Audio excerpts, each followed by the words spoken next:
Ele foi um dos sábios mais notáveis de sua época. Ele influenciou os maiores cientistas em seu tempo. Ele criou um novo calendário para o mundo. Cristóforos Clavius é considerado um dos sábios mais notáveis no período entre Copérnico e Galileu. Alguns biógrafos de Clavius situam-no entre Copérnico e Galileu e deu um grande contributo para o colapso da cosmologia ptolomaica. Portanto, alguns aspectos da obra de Clavius contribuíram para questionar alguns aspectos da astronomia antiga. Nas universidades medievais, o ensino era essencialmente livresco.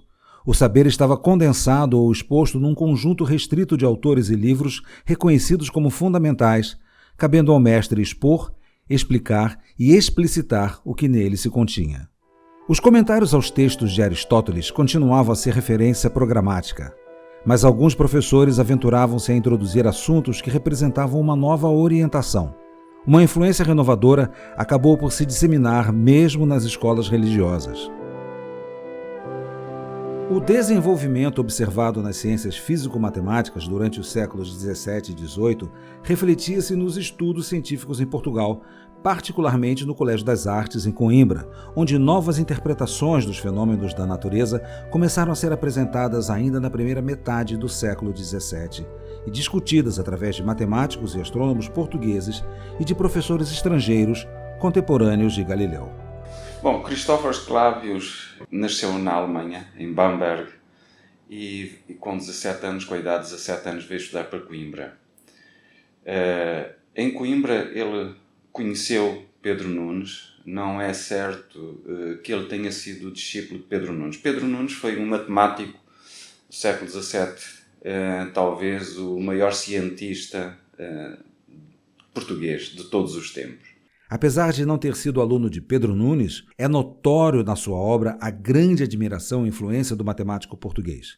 Nunes deve a Clavius a divulgação dos seus trabalhos na rede da Companhia de Jesus. Clavius estudou em Coimbra entre 1555 e 1560 e regressou a Roma. Onde se tornou um matemático notável. Clavius começou a publicar comentários sobre astronomia em 1570 e teve uma influência determinante para o desenvolvimento da matemática, sendo considerado por alguns historiadores como um dos professores mais influentes da Renascença. A sua obra Euclides Elementorum contém todos os livros conhecidos de Euclides e apresenta uma coleção vasta de comentários e esclarecimentos. Não se tratava de uma simples tradução de Euclides, mas uma avaliação crítica dos seus postulados. Ele foi amigo de Galileu, de um jovem Galileu que o procurou com a idade de 22 anos para resolver alguns problemas que Galileu teve relacionados com as questões de mecânica. E até à morte de Clavius, Galileu beneficiou do apoio científico de Clavius. O caráter inovador da sua obra científica teve um digno seguidor, o jesuíta Girolamo Saccheri, que é considerado como um dos fundadores da geometria não euclidiana. Clavio foi um dos primeiros a utilizar o modelo da prova que deriva de uma proposição, supondo o contrário da proposição a ser provada. O seu tratado, intitulado Euclides, foi considerado um texto modelo e aperfeiçoado que exerceu influência na ciência do seu tempo, também entre os jesuítas de Portugal. O trabalho de Clavius transformou-se num compêndio padrão durante todo o século XVII, e os seus livros de aritmética, geometria, álgebra, harmônicos e astronomia foram usados em todas as escolas europeias dos jesuítas, particularmente no Colégio das Artes. Esse fato tornou-o um dos mais influentes mestres de matemática da Europa católica, bem como em muitas escolas de países da Europa protestante.